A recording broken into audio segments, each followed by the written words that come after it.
I'm gonna be real with you guys. I don't really understand why this game exists or how they could end up releasing it in such a state. So I'll admit that I don't think that Redfall is as bad as everyone's making it out to be.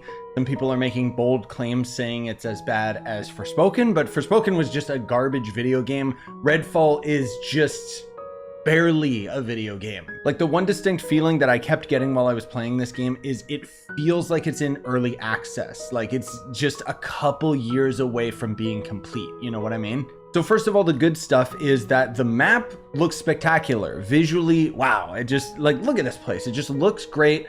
It definitely gets you excited to explore. But the problem is that there's no reason to explore, there's no incentive to explore, and the world is generally dead. There's barely any enemies or combative scenarios to keep you entertained. Even in the off chance that you do find enemies to fight, you'll notice immediately that there is no AI in this game. The combat is extremely simplistic, where the most optimal way of fighting is to just run up in a dude's face and blast him away. And if you do end up getting killed because your character gets caught on the terrain, you'll end up respawning next to the most recent fast travel point that you unlocked, rather than being right by the area that you died.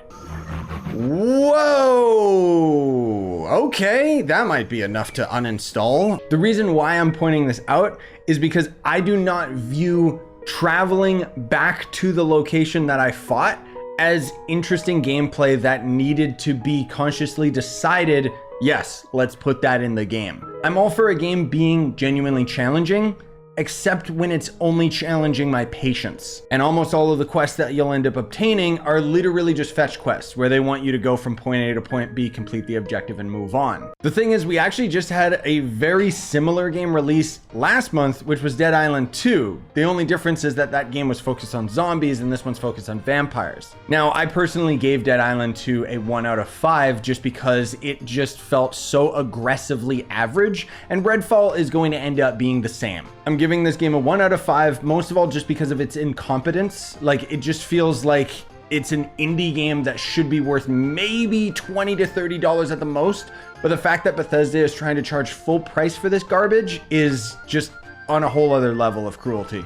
And it's funny that I mentioned this game is only worth like $20 because you can play this game for $20 or less by having a subscription to Xbox Game Pass. The main story, if you consider it to be a story, I mean, look at this. This is the cutscene budget of this game, is only going to end up lasting about like 10, maybe 12 hours. And from what I've heard from other people's reviews, there is no incentive to keep playing after you've finished it. Originally, my first impression was that this game was just okay, but I actually played some co-op with my buddy, and that immediately made me just hate this game. Like, it's just so boring. I do not recommend this game. It's garbage. But what else is new for AAA games? At least we've got Zelda coming out in like a week. Or sorry, I forgot that Zelda was actually released today, because apparently people have already extracted the files and leaked it onto emulators. If you don't want spoilers, don't Google anything related to Zelda right now, because people are already uploading stuff. Even if their channels get taken down,